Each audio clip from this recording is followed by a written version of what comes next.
on va te donner, c'est-à-dire que quoi? Des pupitres sur lesquels tu iras enseigner partout dans le monde. On va te donner une belle vie. On va te donner tout ce que tu veux. Si c'est l'argent, si c'est quoi. Mais nous, on ne veut plus que tu sois président. Si Gbagbo Laurent avait accepté là, il n'allait jamais faire prison. Sa famille, sa petite famille n'allait pas souffrir. Ses ministres n'allaient pas être assassinés. Les Ivoiriens n'allaient pas mourir. Mais Gbagbo Laurent a dit, pour vous-même vos propres terres, pour vous-même vos richesses, pour vous-même vos biens. C'est pour ça, moi, on veut m'offrir de l'argent pour ne serait-ce que moi seul. Et puis vous, là, vous allez souffrir. C'est à cause de ça que Gbagbo s'est battu. C'est à cause de ça ils ont tiré sur Gbagbo Laurent. C'est à cause de ça ils ont tué le ministre Désiré Tabro. C'est à cause de ça on a perdu nos militaires, nos vaillants militaires. C'est à cause de ça on a perdu les Ivoiriens pêle-mêle, ci et là, pour nos terres. C'est à cause de ça que Gbagbo est parti en prison 10 ans. Si Gbagbo voulait prendre l'argent comme les autres là pour bénéficier, là, il n'allait pas souffrir. Donc Gbagbo ne vous...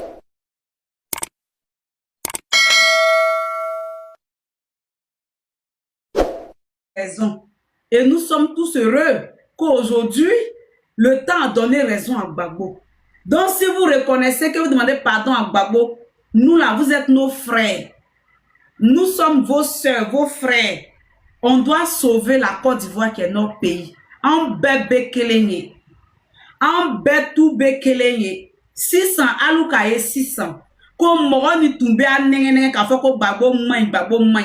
Allez les mains. Allez les baies. Le mauvais là, c'était lui. C'était pas Gbagbo. On va écouter ici.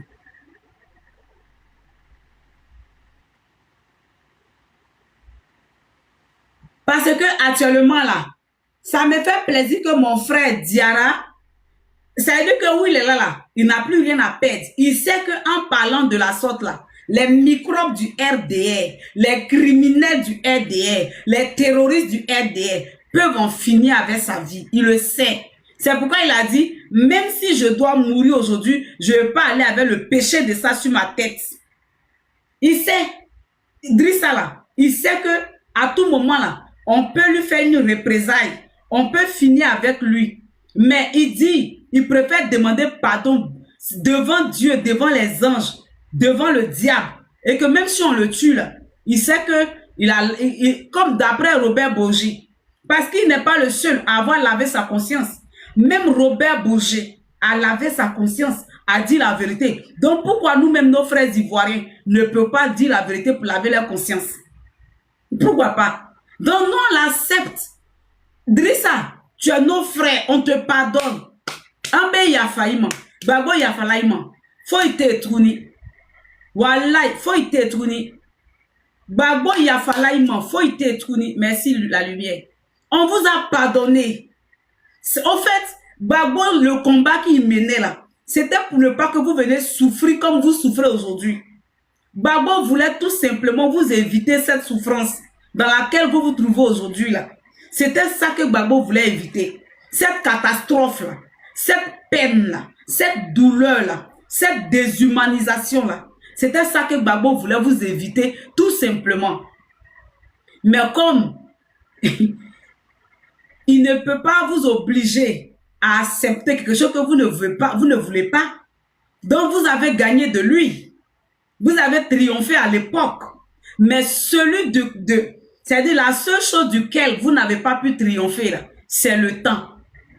Vous avez gagné de Gbagbo. Vous avez vaincu Gbagbo. On va appeler un chien. Vous vous êtes coalisés. Vous avez pris Gbagbo, vous l'avez capturé. Vous l'avez envoyé à la CPI. Vous avez pris le pouvoir. Vous l'avez évincé. Mais la seule chose que vous n'avez pas pu évincer, c'est le temps. Parce que le temps, c'est le second nom de Dieu. Parce que le temps, c'est le baromètre de toute chose, de toute personne, de toute chose. Le temps est le maître de toute chose. Le temps est le verdict de toute chose. Le temps est la vérité absolue. C'est le temps qui révèle toute chose. Et aujourd'hui, le temps a permis à ce que vous découvrez le vrai visage de Alassane Dramane Ouattara et son gouvernement du RHDP. Le temps vous a permis aujourd'hui de savoir que celui pour qui vous avez pris les fusils, celui pour qui vous avez perdu vos frères, vos camarades, qui sont tombés pour la cause d'Alassane Ouattara. Et aujourd'hui, les femmes, les enfants se retrouvent dans ces mêmes quartiers précaires. C'est Alassane Ouattara qui est venu mettre vos veuves, vos orphelins au dehors. Parce que nous, les autres là, nos autres parents là, parce que ce n'est pas que vous seuls qui vivez là-bas, mais on appelle ça les dommages collatéraux. On appelle ça les dommages collatéraux. Nos parents qui sont là, qui subissent ça aujourd'hui là, c'est parce que ils sont là-bas. Mais nous, on sait que si c'était que eux seulement, on pouvait comprendre pour dire, bon, comme eux, ils sont Boussoumani, c'est à cause de ça. Mais on devrait ne serait-ce qu'avoir pitié à cause de vous qui êtes dans l'équation et puis exempter ces quartiers. On devait comprendre qu'à cause de vous qui avez mouillé le maillot pour le RHDP, pour le RDF, et puis exempter tous les autres. Oui, parce qu'à l'époque, là, merci Prince, il y avait des quartiers qui devraient être cassés. Mais à cause de vous, les Djoula, là, Gbagbo a exempté les Boussoumani. À l'époque, il y avait des quartiers précaires qui devraient être cassés sous Gbagbo Laurent. Mais à cause de vous, les Djoula, là, Gbagbo a exempté les Boussoumani. Parce que Gbagbo dit, si je casse ces maisons-là, les Djoula, là, ils vont dire, je les ai mis dehors. Les Djoula, là, ils vont dire, je les ai fait ci, je les ai fait ça. Donc, pardonnez, je ne vais pas avoir affaire à eux. Laissez les quartiers, là.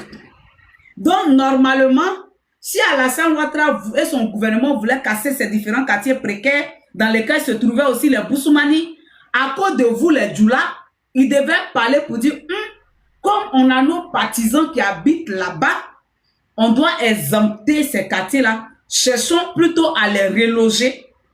Cherchons plutôt à les reloquer. Cherchons plutôt à les I don't know, like, we need to change their place, you know. Donc, et puis après, on va passer à la démolition. Mais non, c'est-à-dire que vous-même là, vous ne comptez pas, vous ne pesez pas dans leur équation. C'est-à-dire que vous là, vous ne pesez pas dans leur équation. Vous ne comptez pas à leurs yeux. Vous ne leur dites rien. Ils s'en foutent de vous. Donc, mes frères, quand des personnes pour qui vous avez donné votre cœur, votre poitrine, votre dos, votre tête, n'ont que à faire de vous, mais préférez vous, choisissez-vous. Parce que à Bobo derrière Rail que vous voyez là, c'était par là-bas que par milliers, par dizaines, par centaines se logeaient les petits microbes mercenaires d'Alassane Dramane Ouattara qui vont traumatiser le peuple ivoirien. C'était là-bas que se trouvaient les microbes qui partaient décapiter les petits Toussins, les Kofi Toussins. C'était là-bas. Mais ils s'en foutent des missions compromettantes qu'ils vous confèrent pour aller faire pour leur cause. Ils s'en foutent de ça. Ils s'en foutent des missions. C'est-à-dire que quoi? Criminels qui vous donnaient à vous les microbes qui sont dans ces quartiers-là pour aller commettre sur le peuple, sur les Ivoiriens, pour les empêcher de se révolter. Eux, ils s'en foutent. Comme ça ne leur dit rien, aujourd'hui, ils sont allés casser à Bobo derrière Aïe. Mais moi, j'aurais souhaité voir mes frères de Abobo derrière Aïe, les mamans d'Abobo derrière Aïe, sortir avec les casseroles, sortir avec les mamites, sortir avec les bois de placali, pour dire on n'est pas d'accord. Mais là, vous ne parlez pas. Là, vous n'agissez pas. Je vais télécharger une vidéo et puis je vais mettre ça. Je ne sais pas pourquoi est-ce que ce n'est pas arrivé.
Ok.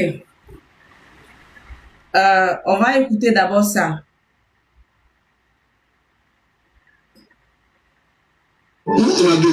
Ça, c'est le président Laurent Gbagbo qui parlait. Ça, c'est le président Laurent Gbagbo. On va l'écouter. Grand combat à mener. Et les grands combats que nous avons à mener, ce n'est pas pour se venger des gens, c'est pour au moins être homme aussi, comme les autres. Il disait, on a de grands combats à mener, c'est pour au moins être homme aussi. Actuellement là, vous qui dormez sur des tombes là, on ne vous considère plus comme des êtres vivants, comme des hommes. Ils vous ont réduit, c'est-à-dire au rang de cadavres, au rang de morts. Parce qu'on sait que les cimetières sont pour des morts. Les tombes sont pour des cadavres. Voici à quoi on vous a réduit.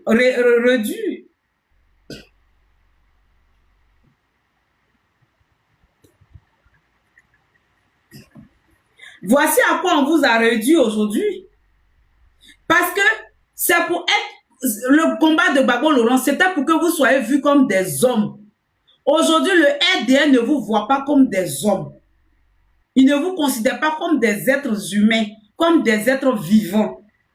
C'est pourquoi il vous donne pour logement, il vous donne pour maison, pour abri, les cimetières et les tombes. Parce que vous êtes des morts devant eux. Gbagbo Laurent ne vous a pas considéré comme des morts.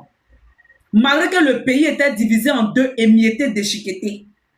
Gbagbo Laurent ne vous a pas laissé dormir sur des tombes.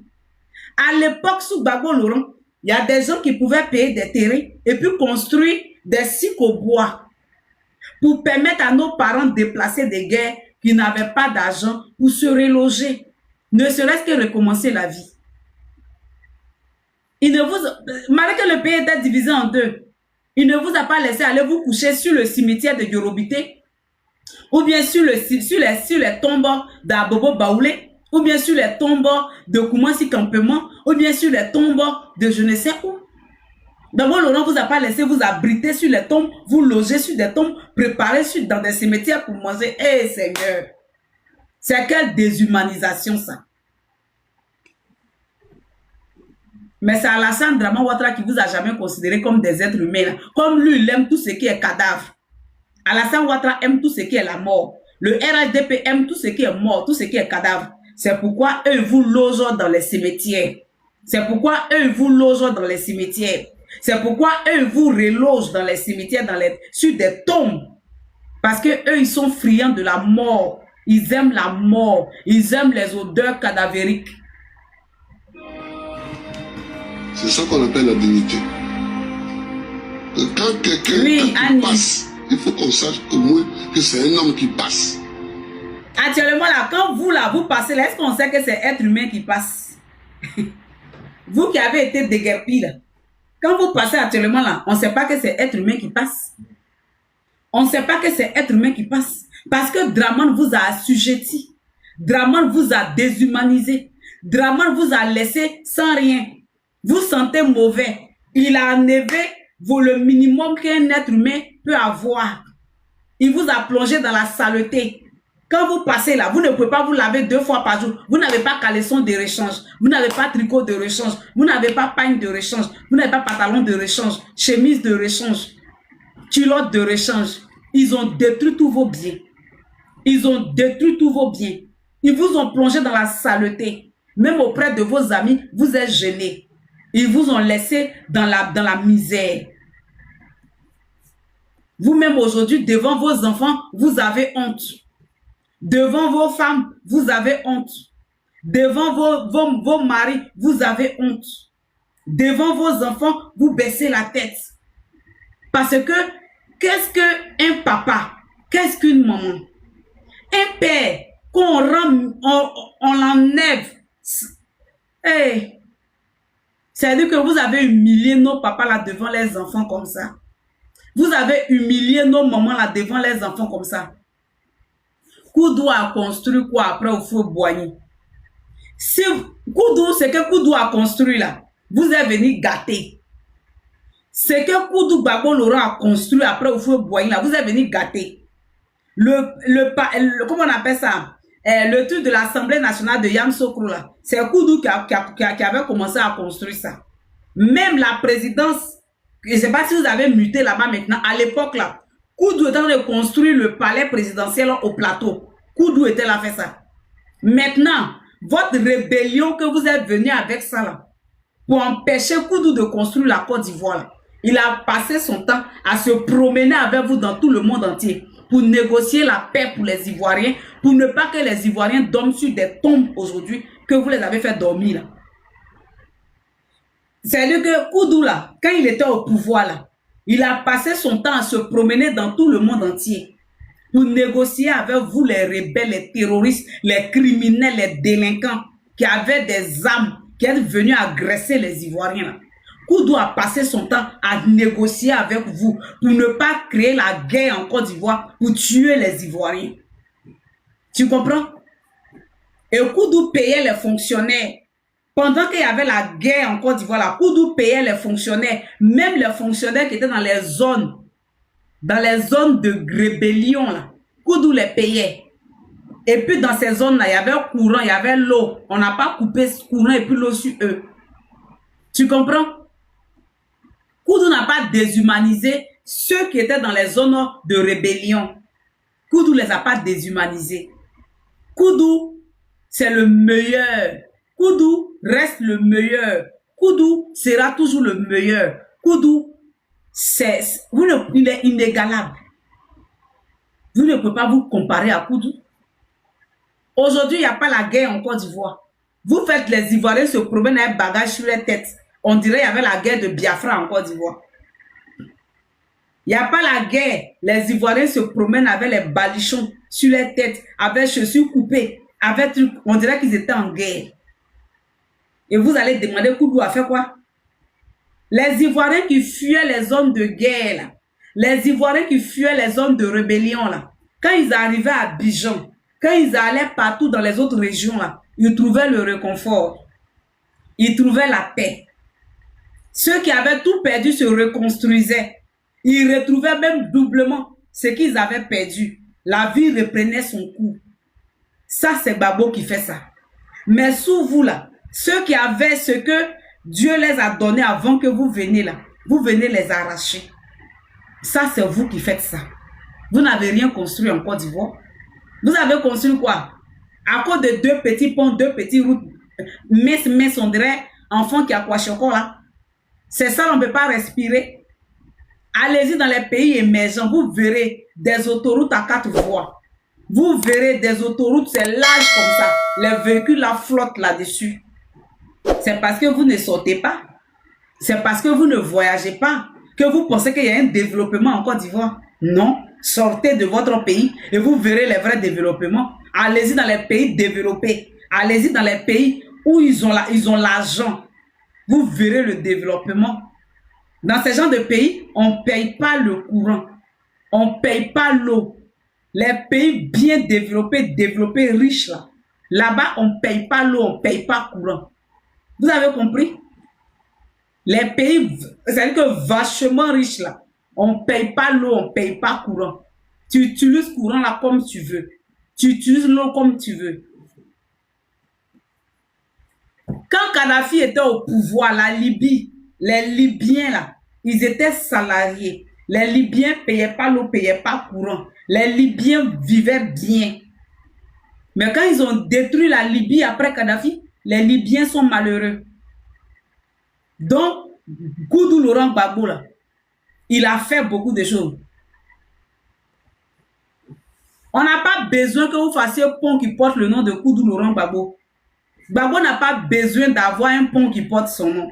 Gbagbo a tout simplement besoin que chaque fille de la Côte d'Ivoire, chaque fils de la Côte d'Ivoire ait un toit, ait un mieux-être, ait un confort, un réconfort, bénéficie des terres de son pays. C'est de ça que Gbagbo a besoin. Il n'a pas besoin de pont qui a porté son nom. Et pour ce pont, on va casser des maisons, faire dormir des parents à la rue. Gbagbo n'a pas besoin de malédiction comme ça sur sa vie. Vous avez compris? Idiot. Votre Alassane Draman Ouattara, menteur qui n'a jamais rien fait dans sa vie.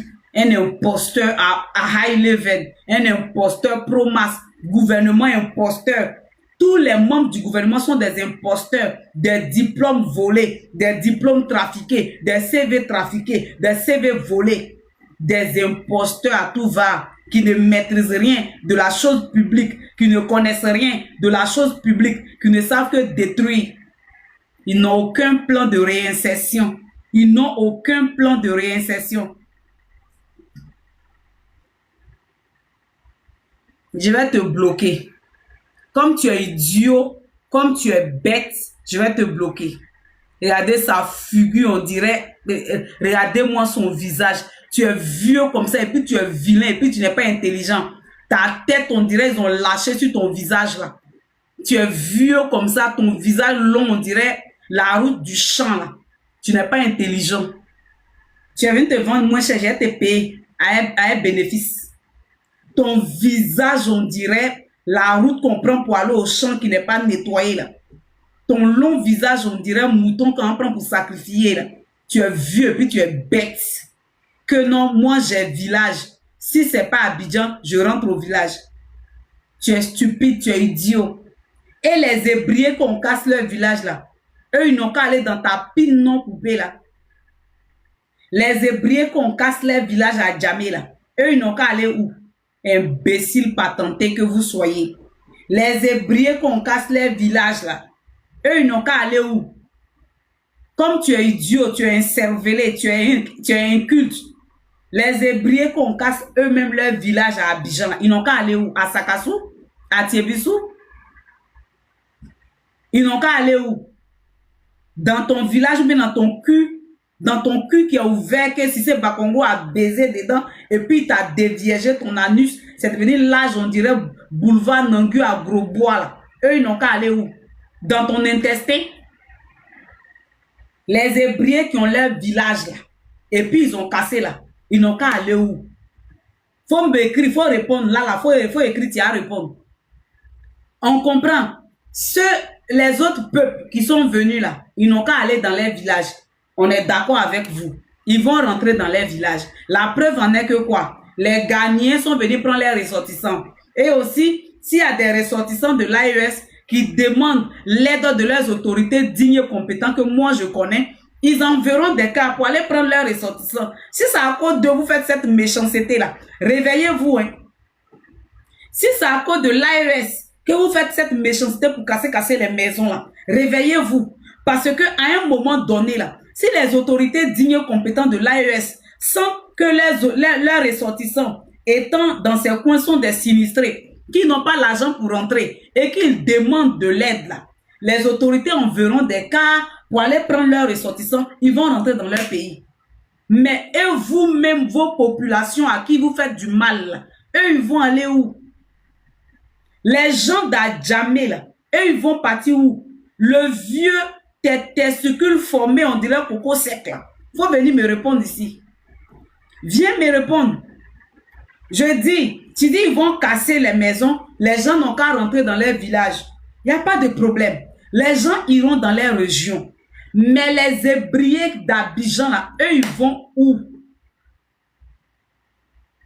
Faut écrire, tu es devenu lépreux parce que personne ne t'a bloqué. Tu es devenu lépreux.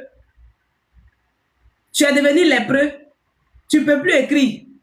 Tes deux pieds gauche, on dirait canal. Tu ne peux plus écrire. Les ébriers qui ont cassé les maisons, eux, ils vont aller où? C'est chez eux. Abidjan, c'est chez eux, c'est leur village. Comme tu es bête, tu ne sais pas. Abidjan, c'est leur village. Abidjan, là, c'est le village des ébriers. C'est les ébriers qui ont prêté Abidjan pour faire d'Abidjan la capitale. Sinon, eux, là, c'est leur village.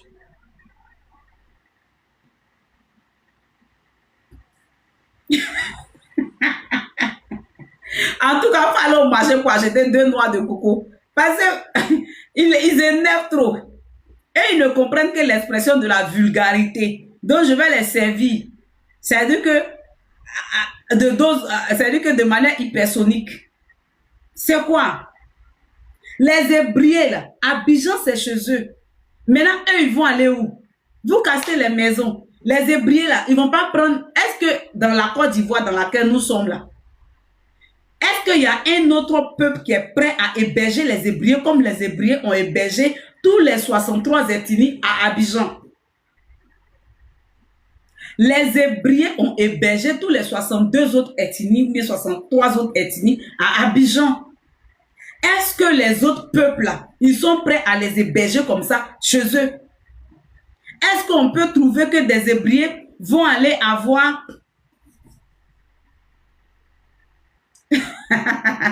Merci, on va vacher. Est-ce que les Hébreux là, ils vont partir par exemple à Djiglo pour aller s'installer à Djiglo? C'est pas possible. Est-ce que les Hébreux là, ils vont partir par exemple à Alépé pour aller s'installer à Alépé parce que ils ont été dépossédés de leur terre, de leur héritage à Abidjan? Les Hébreux vont pas, les Atiers vont pas accepter. Est-ce que les Hébreux vont partir chez des Adjoukrou ou des Abidji pour aller prendre là-bas pour faire chez eux et puis ils vont accepter? Ils vont pas accepter. Donc à un moment donné, soyons vrais, soyons vrais. On chasse les Hébreux et puis on dit non qu'à aller au village. C'est dans quel village ils vont partir? Ou bien vous êtes malade, vous êtes stupide, vous êtes bête comment? Tu as disparu des radars. Ta longue pine non coupée là. Quand tu fumes tes choses là, il faut sécher. Quand tu fumes tes choses là, il faut sécher. Parce que quand vous ne séchez pas et puis vous fumez là, souvent là, vous regardez comme ça. Vos deux yeux là se croisent. Et puis vous regardez, vous louchez, vous voyez mal. Et puis vos oreilles là, vous entendez mal. Les Hébreux sont chez eux. Regardez actuellement en Afrique du Sud. Les Sud-Africains descendent dans les rues et chassent les autres Africains de chez eux. Les Hébreux là, ils ont la latitude et la largesse de descendre dans les rues pour demander à ce que tous les ressortissants comment on appelle ça, d'Abidjan quittent parce que c'est chez eux. Si normalement on a un État sérieux et qu'on a un Ivoirien à la tête de la Côte d'Ivoire là, les Hébreux là, ils peuvent descendre dans les rues pour dire que les terres sont volées, les lagunes sont occupées, que eux ne bénéficient plus de rien, ils sont asphyxiés, ils sont expropriés, donc ils veulent que la population d'Abidjan soit réduite pour que eux, en tant que propriétaires terriens d'Abidjan, puissent bénéficier. Ils ont le droit, ils peuvent le faire. Mais comme nous sommes dans un pays où c'est le président, le candidat des étrangers qui est au pouvoir, de l'étranger qui est au pouvoir, c'est pourquoi les Français peuvent chasser les Hébreux de leur terre à Port-Boué. Et puis on va donner ça aux Marocains, aux Français, aux Syriens, aux Hezbollah, au détriment des Hébreux et des Ivoiriens. Sinon, normalement, les Hébreux que vous voyez là, si aujourd'hui, ils se lèvent pour dire que bon, on veut qu'Abidjan soit désengorgé parce qu'on n'en peut plus. Nous, les Hébreux, là, on n'en peut plus. Et puis, ils sautent dans les rues pour marcher là. Si on avait un président ivoirien à la tête de la Côte d'Ivoire, c'est légitime parce qu'ils sont chez eux. C'est leur village. C'est leur terre. C'est l'héritage que leurs ancêtres leur a donné. Ils n'ont pas demandé, ils n'ont pas volé. C'est Dieu qui a donné. Donc, ils ont le droit. C'est pourquoi le père Houphouët-Boigny avait donné aux Hébreux la légalité, la légitimité d'être gouverneur d'Abidjan. Parce que c'est chez eux. Qui est au courant? Parce que c'est chez eux. C'est chez eux. On est chez eux. Mais c'est comme eux, ils sont chez eux et puis nous, on les chasse aujourd'hui de chez eux. On prend la lagune sur laquelle eux, ils vont pêcher. Begremambe, ce vieux qui a les poils sur son front qui rentre dans ses yeux, on dirait un gorille. Il est méchant, foncièrement méchant, ce vieux-là. Il n'aime pas son peuple. Il n'aime pas les Hébreux. Un vieux lâche, un vieux corrompu, un vieux sataniste, un vieux démoniaque, un vieux vendu, corrompu jusqu'à la moelle épinière, corrompu jusqu'à dans son anus. il est corrompu. Il est corrompu partout, il est corrompu. Même quand il respire, c'est la corruption. Quand il respire, c'est la méchanceté contre lui-même, son propre peuple. Tes ancêtres hébreux ont honte de toi. Begremembe. Tes ancêtres hébreux ont honte de toi. Begremembe. Toi, tu es dans le gouvernement d'Alassane Ouattara. Et puis ton peuple est en train d'être exfiltré, est en train d'être dépossédé, est en train d'être chassé. Tes cheveux qui rentrent dans tes yeux, là, ça t'empêche de voir que le peuple hébreu sera chassé de cette terre. Tu ne vois pas clair. Tes cheveux qui ont rempli dans tes... C'est-à-dire que ça a poussé quand ça a rempli dans tes yeux, là. Ça t'empêche de voir que les Hébreux sont menacés de disparition. Les Hébreux, là, ils seront en voie de disparition. Toi, Begremembe, tu ne sais pas. Un vieux lâche qui donne la clé d'Abidjan à Emmanuel Macron. Un vieux corrompu.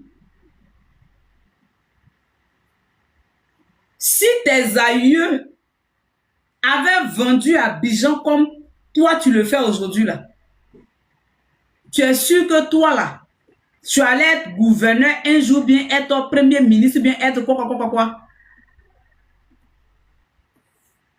À un moment donné, on a un problème avec vous, le RDS. C'est-à-dire que quand vous rentrez dans ce secte-là, vous oubliez même vos origines. Toi, Begremembe, tu as oublié tes origines aujourd'hui. Et tu fais mal à ton propre peuple. En train de détruire la civilisation des Hébreux. Toute une civilisation est en voie de disparition. Parce que quand on parle de civilisation, on parle des métaux rares, on parle des habillements, on parle des fétiches, on parle des apparats, on parle de la culture. Aujourd'hui, là, les populations d'Adjamé, là, les fêtes de génération, là, ils font ça comment? Les populations d'Adjamé, là, qui ont été déguerpies, les villageois, là, leur or, ils ont détruit leur or. Ils ont détruit leurs fétiches. Ils ont détruit leurs biens. Ils ont détruit la civilisation de ces peuples-là.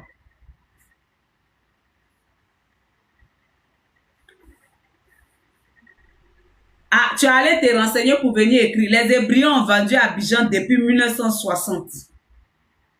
Mais je peux vendre quelque chose et puis je peux ne pas être dépossédé de quelque chose aussi. C'est comme ça. Ils n'ont pas vendu Abidjan. Tu comprends? Tu es bête, toi là, tu es bête. Kamagate Amadou, tu es bête. Tu es bête. C'est Begremembe qui est en train de vendre les Hébreux aujourd'hui. C'est Begremembe. Begremembe est un dignitaire hébreu. Il est assis devant lui avec ses cheveux qui est beaucoup comme ça là. Et puis maintenant, on chasse les Hébreux de leur terre. On dépossède les Hébreux de leur terre. Et puis lui là, il est d'accord avec, il d'accorise ça. Il valide ça. Au mieux même là, il donne les stratégies de corrompre les chefs coutumiers, les chefs terriens, les chefs hébreux, pour que ceux-là aussi donnent l'aval pour qu'ils prennent les terres. Voici le problème. Voici le mal. Donc quand vous dites que les Hébreux n'ont qu'à aller chez eux là, au cas où vous aurez oublié là, c'est vous qui êtes sur le territoire des Hébreux à Abidjan. C'est vous qui envahissez l'espace des Hébreux à Abidjan. C'est vous qui envahissez la propriété privée des Hébreux à Abidjan. Parce que nos parents hébreux là, je ne vois pas parmi les 63 ethnies là, un peuple qui va donner, c'est-à-dire que quoi, gîte couvert aux Hébreux, comme les Hébreux ont donné gîte couvert à toute la Côte d'Ivoire, à Abidjan. Je ne vois pas. Parlons la vérité. Je ne vois pas. Les Hébreux ne peuvent pas aller chez les Baoulés pour aller prendre les terres, vivre chez les Baoulés comme s'ils étaient chez eux. Les Baoulés ne vont pas accepter. Les Hébreux ne peuvent pas aller chez les Guérés pour aller prendre les coins chez les Guérés comme s'ils étaient chez eux. Ils ne vont pas accepter. Les Hébreux ne peuvent pas aller chez les Aladjans pour aller prendre ce coin comme s'ils étaient chez eux. Ils ne vont pas accepter. Les Hébreux aujourd'hui payent le lourd tribut de ce qui arrive en Côte d'Ivoire. Les Hébreux payent le lourd tribut de ce qui arrive en Côte d'Ivoire. Parce que eux là, ils seront les premiers à être en voie de disparition en Côte d'Ivoire. Leurs civilisations vont disparaître. Eux-mêmes là-même, ils vont disparaître. Parce que quand on vous divise, quand on vous chasse et que vous êtes dissimulés partout, que vous êtes mélangés partout, à un moment donné, vous perdez votre identité, vous perdez votre culture, vous perdez votre valeur, vous perdez l'essence même de votre existence. Ça change l'histoire de ce peuple-là. C'est de ça qu'on vous parle. Donc, le premier peuple même qui va disparaître en Côte d'Ivoire, là, ça sera les Hébriers. Ça sera les Hébriers. Parce que c'est eux qui sont en train de perdre leur village. C'est eux qui perdent leur civilisation. Parce que tous ceux qui sont venus à Abidjan, qui ont payé des terres et des terrains, quand on les chasse, quand on casse leurs maisons là, eux ils peuvent se rétracter dans leur village. Eux ils peuvent se rétracter dans leur région. Eux ils peuvent se rétracter dans leurs bases, dans leurs fiefs chez eux. Mais quand on casse tout pour les Hébriers là, eux ils se rétractent où? Eux, les Hébriers là, eux vont se rétracter où? Les Hébriers vont se reloger où? Les Hébriers vont ils vont faire comment? Ils vont faire comment? Et dans tout ça, le mal, c'est qu'il y a un Hébrier, un vieux babu au poil blanc, qui est Hébrier, qui est là, qui est au gouvernement, qui est au pouvoir, qui voit le mal qu'on fait à son peuple, et il est d'accord avec, il ne dit rien. Que les ancêtres des Hébriers là, Beugre Mambé, ils n'ont qu'à te donner AVC, tu vas mourir parce que tu ne vaux pas la peine de vivre. Que nos ancêtres Hébriers, parce que les Hébriers sont des Akans comme nous. Moi je suis Akan, les Hébriers sont des Akans. Que nos ancêtres les Hébriers là, qui se réveillent, qui n'ont qu'à te donner AVC, toi Beugre Mambé là, tu n'as qu'à mourir de crise cardiaque dans la semaine là. Parce que tu fais du mal à ton propre peuple. Tu fais du mal à tes propres frères Hébriers. Et tu t'en fous, tu t'en moques parce que tu bois les champagnes, parce que tu voyages comme tu veux, parce que tu as des acquis, parce que tu as des biens, parce que ta famille est à l'abri, parce que tes enfants sont dans les autres pays, parce que ta famille profite. Donc tu t'en fous des pauvres Hébriers. Tu t'en fous des pauvres de ta propre tribu. Tu t'en fous des pauvres, tes pauvres parents. Tu t'en fous de la civilisation des Hébriers. Tu fais honte aux Hébriers. Beugre Mambé, tu fais honte aux Hébriers. Tu as une honte pour les Hébriers. Et puis ce qui me fait mal, tu fais partie d'une génération. Toi, un grand-père comme ça, tu n'es pas conscient que vous, les Hébriers, là, vous n'allez pas aller chez les Baoulés et puis nous, on va vous accepter. Je suis désolé. Je vais vous dire la vérité crue.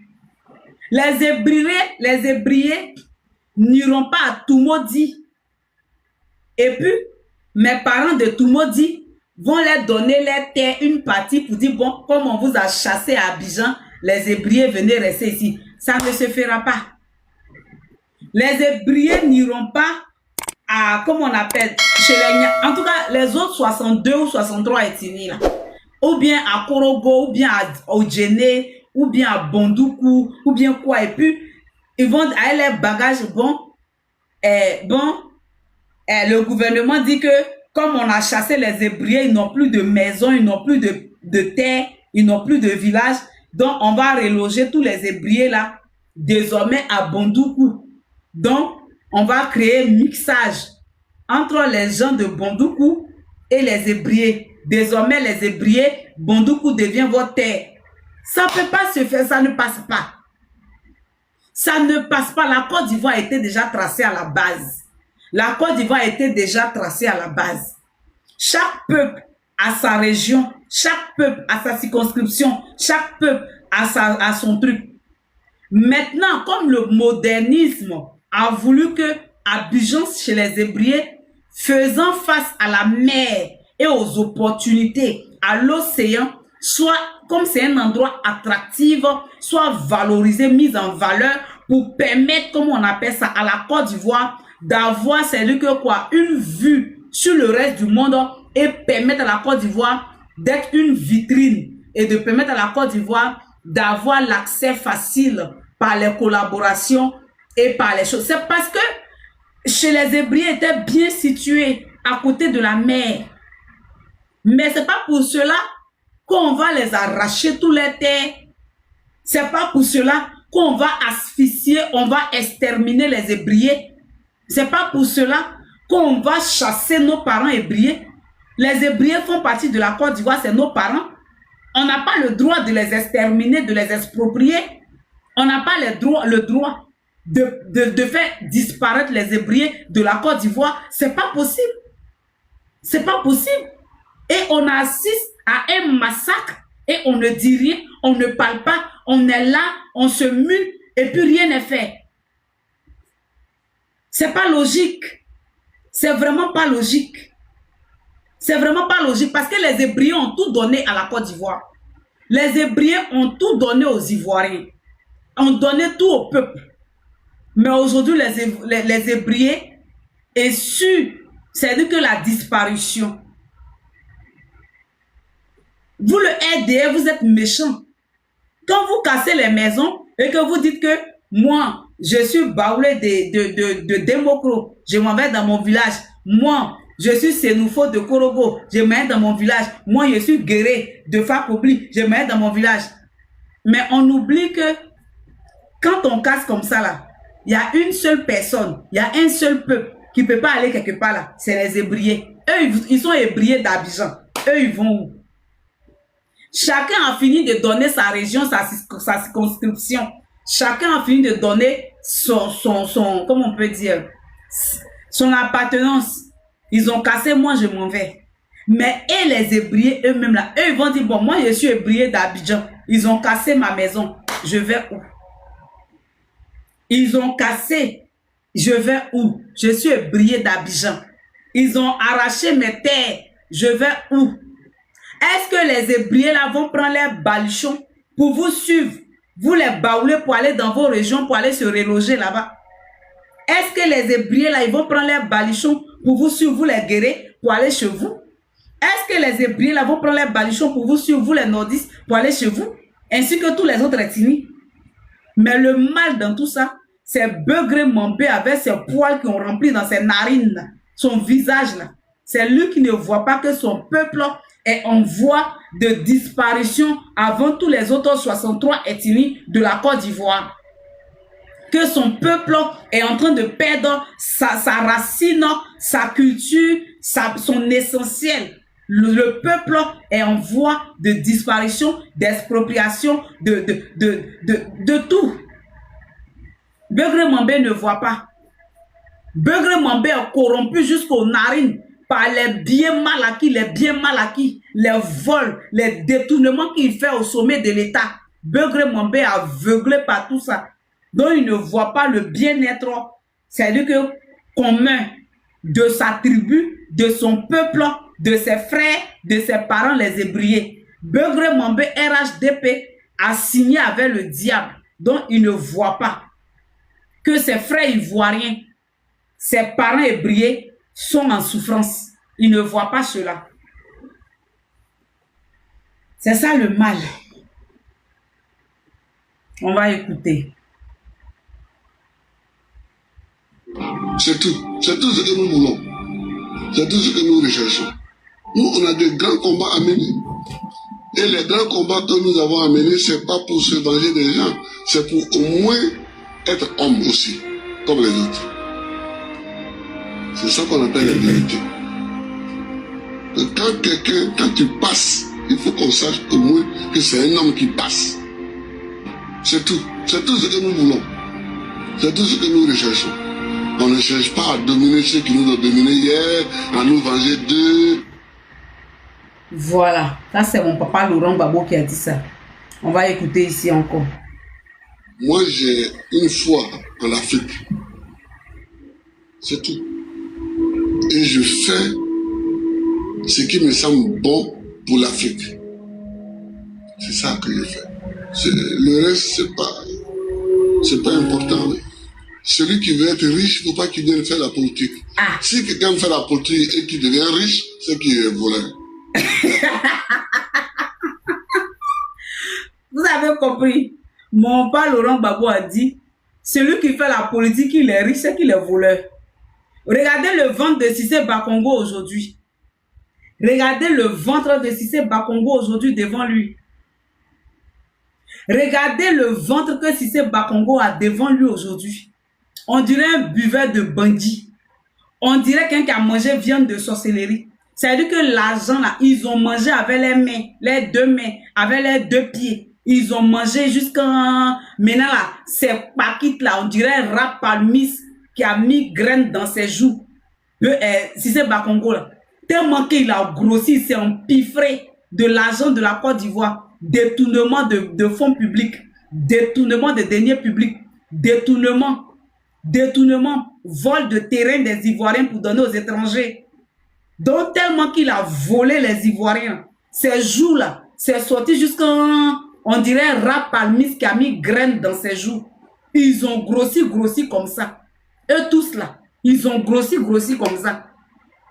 Tous des voleurs à la tête de la Côte d'Ivoire. Dominique Novian Foloro, elle aussi avec sa famille et ses enfants. Children of Africa, ça a disparu sur les radars. Alors que les Ivoiriens sont en train de souffrir, les élèves, les enfants, les nourrissons sont en danger dans ces déguerpissements en ces temps pluvieux là. La santé des élèves et des enfants est risquée, est précaire, est vraiment délicate. On ne voit pas Children of Africa aller prendre le taureau par les cornes pour se plaindre, pour sanctionner, pour dire que non, vous avez commis une erreur parce qu'il y a des enfants en bas âge, il y a des nourrissons, il y a des étudiants, il y a des élèves qui sont sur ces sites-là. Et moi, en tant que première dame, avec mon Children of Africa, je me dois de les protéger. Ces deux pieds gauche-là, elle a oublié la valeur de elle-même son ONG qu'elle avait créée pour persécuter le président Gbagbo Laurent parce que c'était un sous-couvert. Le Children of Africa de Dominique Ouattara était un sous-couvert pour persécuter le président Laurent Gbagbo, pour accuser le président Laurent Gbagbo de maltraiter les enfants, de faire la traite des enfants, de prendre les enfants pour aller travailler dans les champs de cacaoyers, dans les champs de cafetiers. Voici l'action qu'elle menait. Et elle prenait ça aussi pour faire les sales besognes. Aujourd'hui, le peuple ivoirien a plus que jamais besoin de Children of Africa là. Son Children of Africa aujourd'hui est quasi inexistant, est quasi inopérant, est quasi inagissant en Côte d'Ivoire dans la vie des sinistrés, dans la vie des personnes déguerpies dont les enfants en font partie. Ils sont là, ils volent les Ivoiriens. Dominique Ouattara, elle et puis sa bande de ses enfants, et ses enfants volent la Côte d'Ivoire. C'est un couple d'affairistes. C'est un couple d'affairistes. Alassane Ouattara et sa femme là, c'est un couple d'affairistes. C'est des hommes d'affaires qui se sont mis ensemble. C'est même pas un vrai couple officiellement. Ceux-là, ils n'ont jamais été couple. Alassane Ouattara et Dominique Ouattara n'ont jamais été couple. C'est-à-dire que c'est un arrangement, on les a mis ensemble pour venir voler, briguer, détruire la Côte d'Ivoire. Sinon, comment pouvez-vous comprendre que Dominique Ouattara a plus de 40 ans d'années de mariage avec Alassane Ouattara? Même Peto, elle ne nous a pas montré à nous les Africains. Même Peto n'est pas sorti de leur union. Elle n'a même pas donné un enfant métis même à Alassane Ouattara. Elle a escroqué les Africains que nous sommes. Tu maries notre frère africain. Tu refuses de lui donner des enfants. Ça là, c'est mauvais. Ça prouve que tu n'as jamais aimé le monsieur. Il travaille en vain. Il travaille dans le vide. Hein? Le vieux a travaillé dans le vide. Hein? Nothing can show up. Nothing really coming up also. Nothing for show. Voilà. Combien d'années de mariage avec Alassane Ouattara? Il n'y a même pas Peto qui est sorti parmi les deux là. Leur union, il n'y a même pas Peto humain qui est sorti parmi les deux. Ça, c'est pas un mariage. C'est un mariage blanc. C'est-à-dire que si vous cherchez un mariage blanc sur la terre, référez-vous au mariage d'Alassane Ouattara et de Dominique Novian. C'est ça là même qu'on appelle mariage blanc. Mariage blanc que nos sœurs font avec les gens pour aller dans les autres pays là. C'est ça là ils ont fait dans les années 1900 pour Alassane Ouattara et puis Dominique Ouattara. C'est un mariage d'affaires pour venir déposséder la Côte d'Ivoire. C'est-à-dire que c'est un mariage arrangé pour permettre à la France et à leur Cro-Magnon là de bénéficier des richesses de la Côte d'Ivoire. C'est tout. Sinon, ils n'ont jamais été vrais maris, hommes et puis femmes là. Ça n'existe pas. Ça n'existe pas. C'est des affairistes à la tête de la Côte d'Ivoire. Dominique Ouattara numéro 1. C'est-à-dire que cette femme-là, elle est plus criminelle que le diable elle-même. Elle est plus dangereuse que Lucifer. C'est-à-dire que c'est la collègue de Lucifer, Dominique Ouattara, que vous voyez là. Elle préfère prendre les richesses de la Côte d'Ivoire, aller faire le boucan, la générosité, donner aux Marocains, faire bonne presse aux Marocains, donner bon usage, donner son amour aux Marocains, que de donner cet amour-là aux Ivoiriens que nous sommes. C'est le mal qui est profond qu'elle a là. Toi, tu ne sais pas ce qu'elle a fait. Dominique Ouattara, tu ne sais pas ce qu'elle a fait. Dominique Ouattara, son ONG qu'on appelle Children of Africa là. Quelle est son utilité, quel est son rôle aujourd'hui en Côte d'Ivoire? On casse des écoles en pleine année scolaire. Qu'est-ce qu'elle fout? Qu'est-ce qu'elle dit? En tant que première dame, elle devait s'indigner, elle devait sanctionner, elle devait interdire même cela.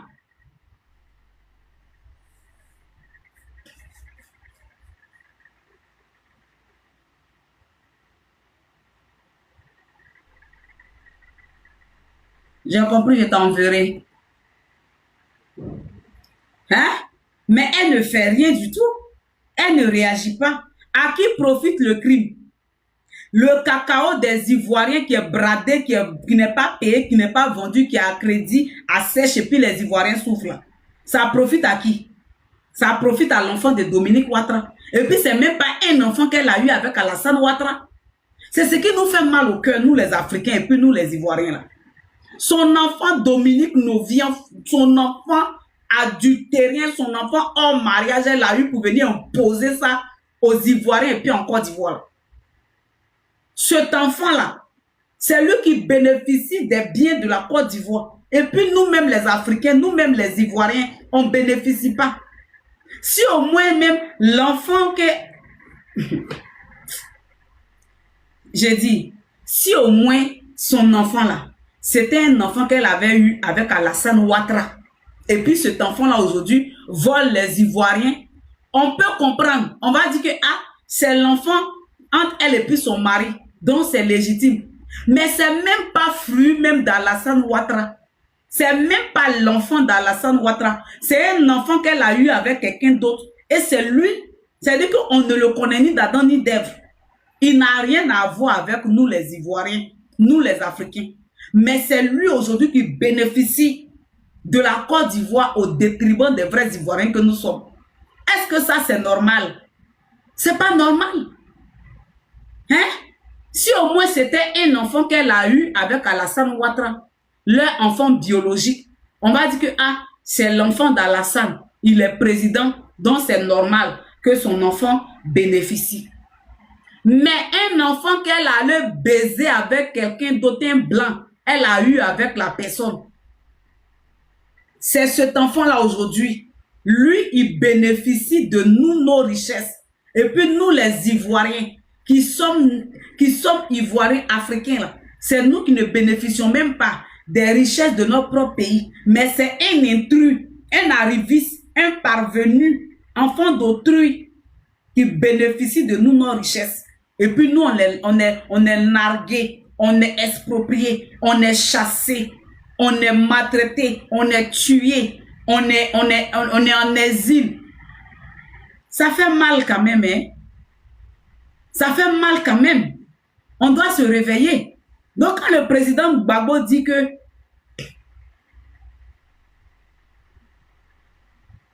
quand le président Laurent Gbagbo dit que, comment on appelle, si ceux qui sont venus prendre le pouvoir sont devenus riches, c'est des voleurs. Moi, je confirme, le RHDP, c'est des voleurs. Le RHDP, c'est des voleurs plus. C'est des voleurs aller, des voleurs et tout, des voleurs. Ils volent l'argent des Ivoiriens. Ils volent les deniers publics.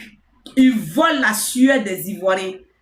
Eux, les secs restreints, ce sont eux qui bénéficient. Et puis le peuple se meurt, le peuple dans l'agonie, le peuple dans le tourment, le peuple dans le désespoir, le peuple dans l'angoisse, le peuple dans le suicide, le peuple dans le désarroi, le peuple dans la misère. Et puis eux, dans l'aisance, dans l'opulence, ils prennent avion pour aller payer papier hygiénique, pour venir essuyer leur cul de merde là. Les Kandia Camara. Ils prennent avion pour aller payer champagne pour venir boire. Ils prennent avion pour aller manger glace à Dubaï et puis viennent en Côte d'Ivoire à 17 h. C'est à ça on assiste. C'est à ça on assiste. Et puis le peuple dort sur des tombes dans des cimetières. Pendant que eux, ils dorment dans des villas luxueux où ils flottent sur les lits king size, où eux, ils flottent dans les maisons climatisées, même WC climatisé, même bidet qui sont chiés dedans là. Il y a climatisation dedans pour ne pas que quand ils vont chier là, les fesses là transpirent. Donc ils ont mis climatisé dans WC pour glacer les anus. Parce que s'ils sont capables de prendre avion pour aller payer papier hygiénique en Amérique, pour essuyer les cuits, c'est pas climatisé, ils ne peuvent pas mettre dans WC. Et puis les Ivoiriens dorment sur les tombes. Et puis eux, ils dorment à l'aise. Et puis la pluie frappe nos parents dans l'eau. Et puis nos parents sont obligés de dormir sur des sachets noirs. Et puis ils prennent sachets noirs pour se couvrir. Et puis nos enfants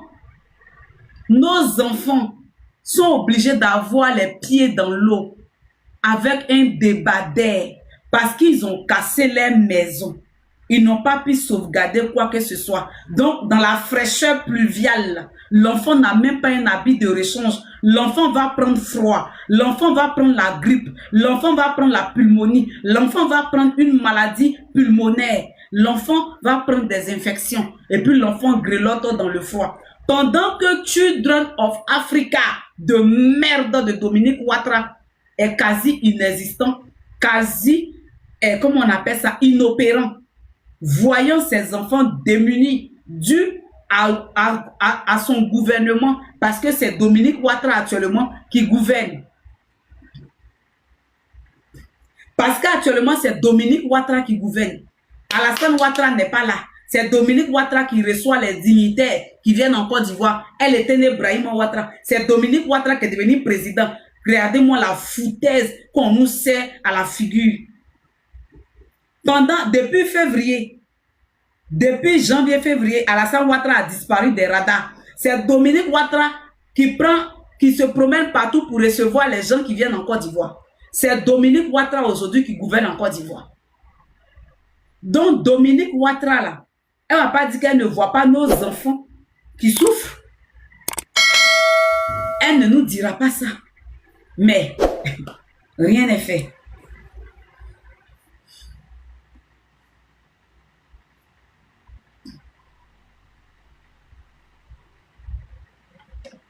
Politique n'est pas là pour enrichir les gens. En politique, on te donne les moyens pour que tu vives correctement, mais il y a un travail à faire. Si celui qui veut être riche, il fait des affaires. Il ne devient pas professeur. Papa, ceux-là, eux, ils n'ont pas connu ça. Papa, le RHDP, là, eux, ils n'ont pas connu ça. Eux, ils ont pris les armes. Eux, ils ont pris les BC, les Madou BC, les Madou Adjidoni, là. Eux, ils ont pris les armes, là. C'est pour venir s'enrichir. Eux, ils ont pris les armes, là. C'est pour venir voler le terrain de nos parents pour donner aux Libanais.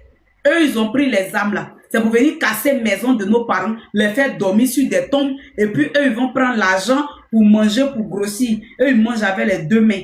C'est-à-dire que le RDS, c'est la boulimique du vol.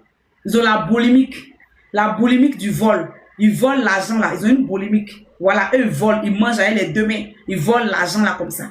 C'est ce qu'on voit en Côte d'Ivoire. C'est ça. Il ne devient pas journaliste, il ne devient pas caméraman, il ne devient pas homme politique. Ce n'est pas des métiers où on devient riche, ça.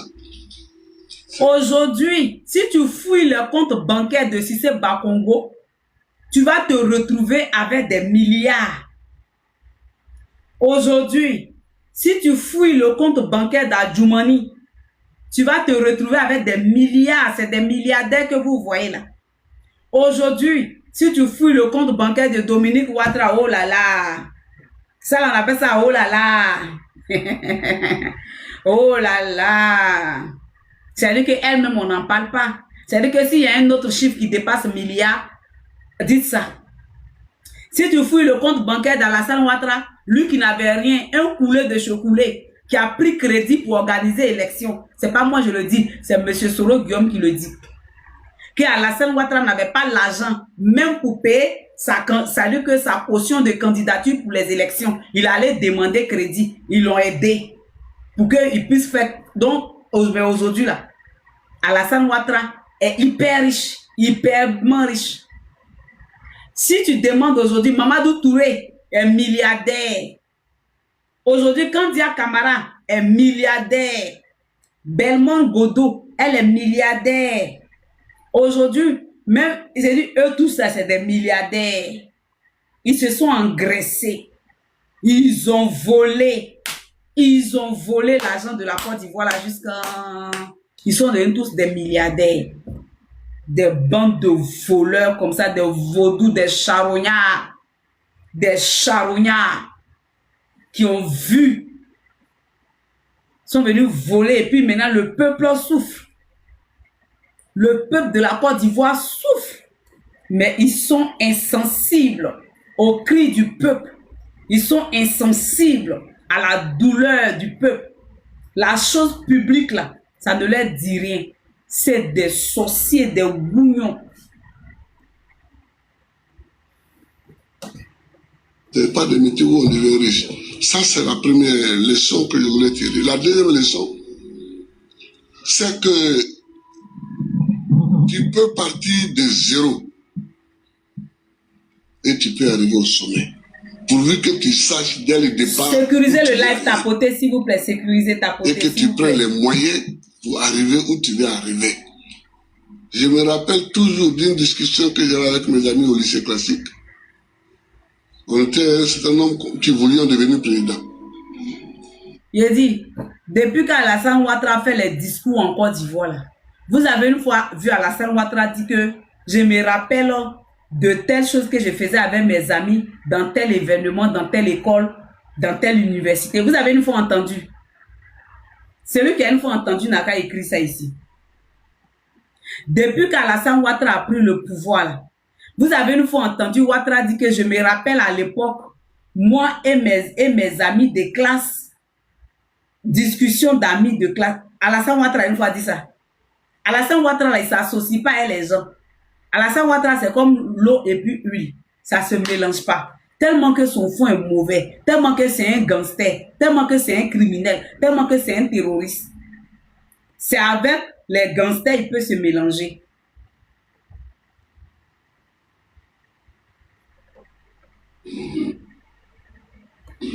Chacun va devenir président. Et il y en a un qui m'a dit, moi je vais d'abord faire les affaires, parce que sans argent on ne peut pas faire la politique, on ne peut pas devenir président. Et je lui ai dit, moi, c'est parce que je ne vais pas faire les affaires, que je vais être pauvre, que je vais avoir les mains propres, et que je vais devenir président. Les mains propres, c'est un mot qui a tout son sens. Taguez-moi le RDA et les conglomérats. Est-ce que vous avez les mains propres? Le RDA et les bandes là. Est-ce que vous avez les mains propres? Le RDA. Est-ce que vous là, vos mains là, c'est propre? Quand on parle de mains propres là, est-ce que vous là, vos mains là, c'est propre? Vos mains sont souillées jusqu'au dernier. Souillé par le sang des Ivoiriens, souillé par le vol que vous volez aux Ivoiriens, par les terrains des Ivoiriens que vous volez, par l'argent des Ivoiriens que vous volez. Vos mains sont sales. Vos mains sont sales jusqu'en sale. Et puis vos mains sont sales du crime des Ivoiriens et des Africains. Parce que c'est de la Côte d'Ivoire que vous hébergez, vous nourrissez les terroristes pour aller attaquer les autres pays environnants. Donc vous êtes souillés. Vous n'avez rien à dire devant Gbagbo. Hein? Il n'est pas votre camarade. Aujourd'hui, mon ami, il a eu beaucoup d'argent, effectivement. Il a beaucoup d'argent, mais il n'est jamais devenu président. Il n'a jamais même été candidat. Voilà. Voilà, il n'a jamais été candidat. C'est-à-dire qu'il faut savoir ce que tu veux longtemps à l'avance. C'est-à-dire qu'il ne faut pas découvrir les situations de façon opportuniste. Il faut savoir ce que tu veux être, ce que tu veux faire. Les situations de manière opportuniste, actuellement là, si c'est Bakongo qui est là aujourd'hui là, il y a des gens même qui disent que si c'est Bakongo là, eux-mêmes ils sont étonnés de voir si c'est Bakongo. Parce que quand eux-mêmes faisaient parlant pour Alassane Ouattara, si c'est Bakongo n'était pas là. Mais aujourd'hui là, c'est si c'est Bakongo qui a grossi jusqu'à ces jours là. On dirait qu'il a mis Bi-Congo dedans. Il a grossi jusqu'à ces jours là. On dirait Rap Palmis qui a gardé les graines dans sa joue. Tellement il a volé l'argent des Ivoiriens. Son ventre là est sorti devant lui. On dirait une femme qui est enceinte des triplés, des quadruplés, qui va aller se faire césariser, qui va aller se faire opérer. Tellement il a volé l'argent des Ivoiriens. Les terrains qu'il casse, qu'il vend aux Libanais. Les terrains qu'il casse, qu'il vend aux multinationales. Les terrains qu'il casse, qu'il donne ça aux Français. Et on leur permet en retour de voler l'argent de la Côte d'Ivoire.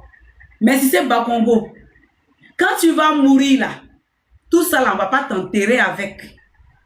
Si c'est Bakongo, quand tu vas mourir là, l'argent que tu as volé, tes maisons, tes voitures, on ne t'enterrera pas avec. Il faut demander à Ahmed Bakayoko. Tous ces milliards qu'il a volés, tous ces milliards qu'il a pris, tous les biens mal acquis, là, quand il est mort, là, est-ce qu'on l'a enterré avec tout ça? Quand il est mort, là, est-ce qu'on l'a enterré avec une voiture luxueuse?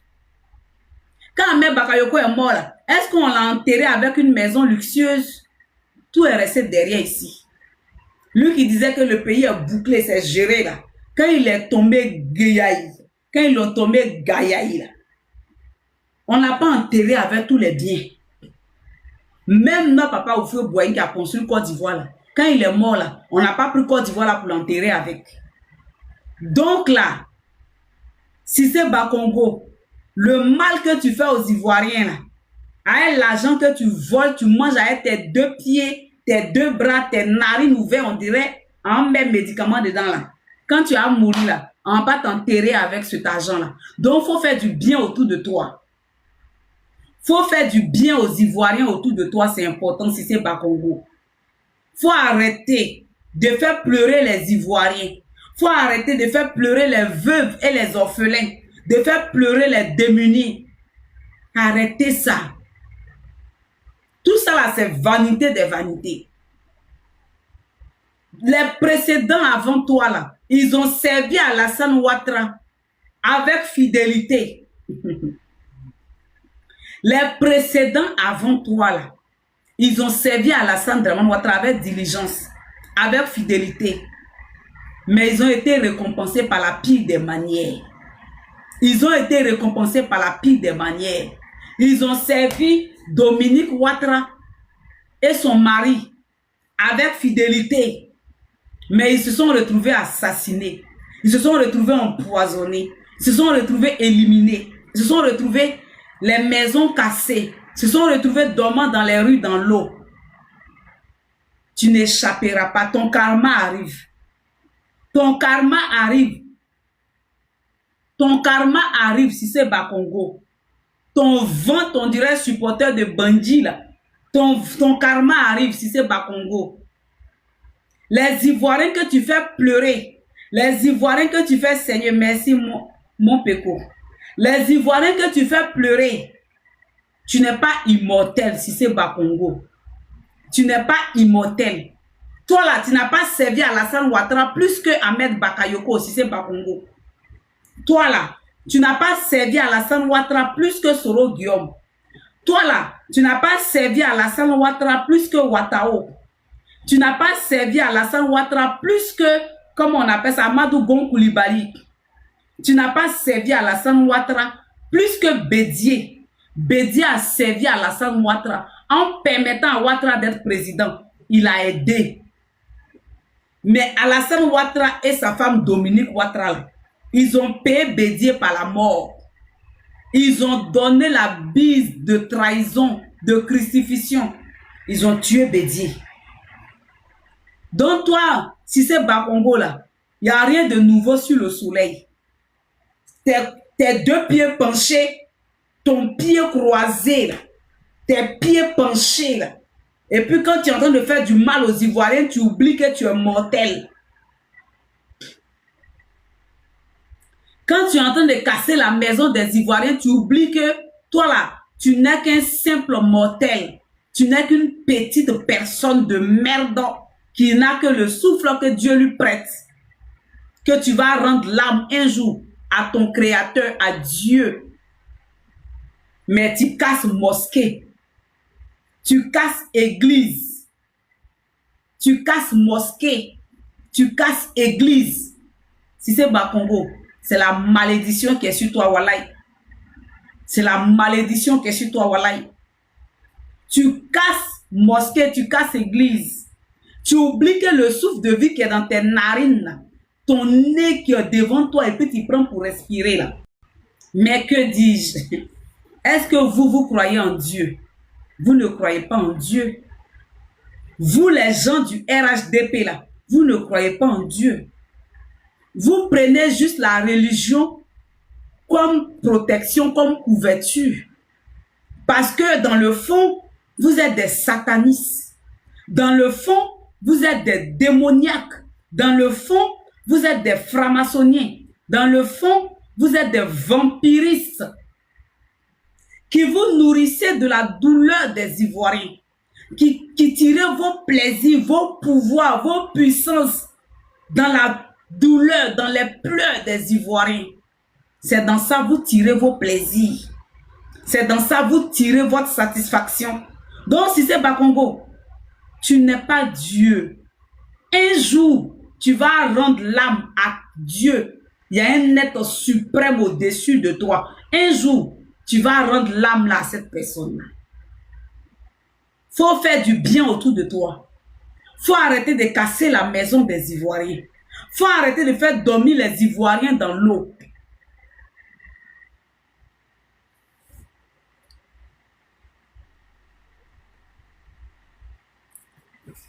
Et voici un qui a été pété, chié, un enfant de capote percée, de diarrhée, de WC public.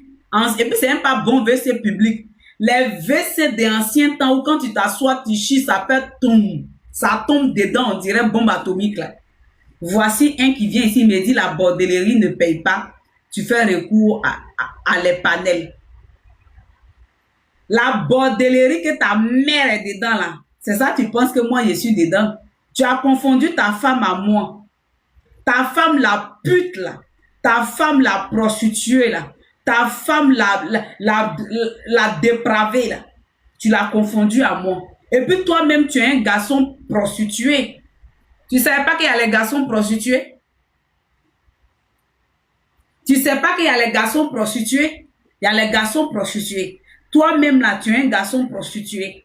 Toi-même, tu es un garçon poclé. Tu es un garçon bordel. Tu es un garçon couche partout. Tu es un garçon baise partout. Tu es un garçon qui promène ta pine sur ton front comme torche. De toute façon, quand on coupe courant et puis on prend torche pour se promener là, c'est quand tu as mis ta pine là sur ton front et puis tu promènes ça partout, on dirait torche, dans tous les caleçons. Tu promènes ta pine dans tous les cons. Con propre, con sale, ta pine d'or là-bas. Dans les caniveaux, dans les dépotoirs, ta pine d'or là-bas. Donc tu t'es trompé, tu penses qu'on est pareil. Tu penses qu'on est pareil. Tu penses qu'on est pareil. C'est ta mère qui est prostituée. C'est vous qui avez vulgarisé la prostitution en Côte d'Ivoire, vous le RHDP. C'est vous les adeptes de la prostitution. Parce que sous les autres gouvernements, la prostitution était un mythe. La prostitution était secret. Les gens se cachaient pour se prostituer. Le houbisme était secret. Les gens se cachaient pour se houbi. Mais vous avez vulgarisé la prostitution et le houbisme. Vous n'avez pas de valeur. C'est ta mère qui est Djandjou Promas. C'est ton père qui est Djandjou Promas. Tu veux me détourner de mon sujet. Je parlerai de Cissé Bakongo. Va te faire enculer.